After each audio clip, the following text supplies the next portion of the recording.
hai nói khulum phika zo tono sakang pila wo jeni judges rong na aham maro next round bagai ano select hamen bagai te ngero o Luku Chati channel by kerang lai ton musungke Luku Chati channel no subscribe khadi te khaklai no ar saman no jajna hanai parida bo jalasne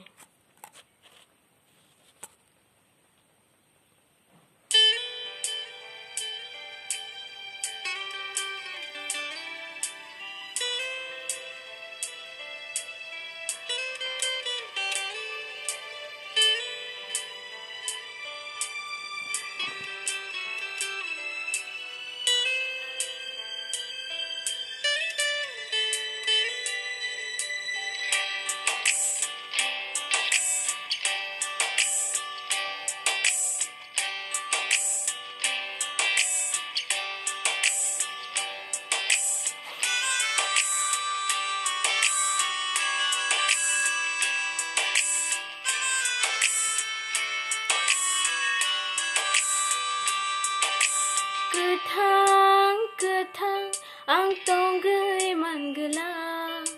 ketang ang tong gay man gala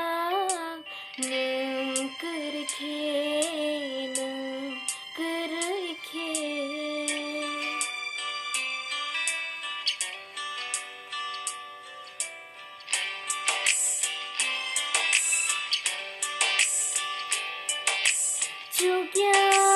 Jugya ang mungsha jugya ang mungsha jugya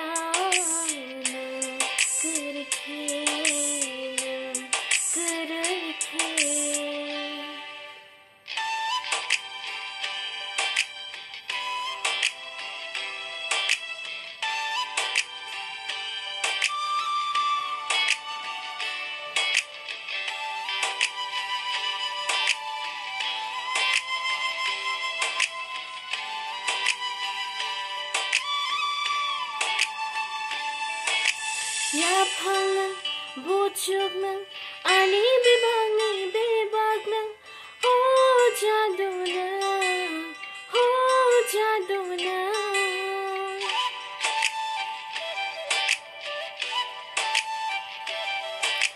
lang manang khajuk nang ani bekhanang ho rang chana manya ang tong gay manya nung kerke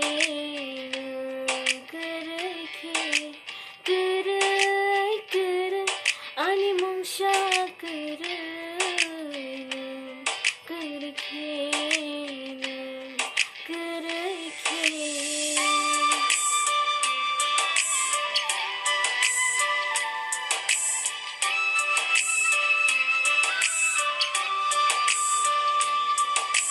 Nokhani tola hani shaka nini sajak kerang kothoma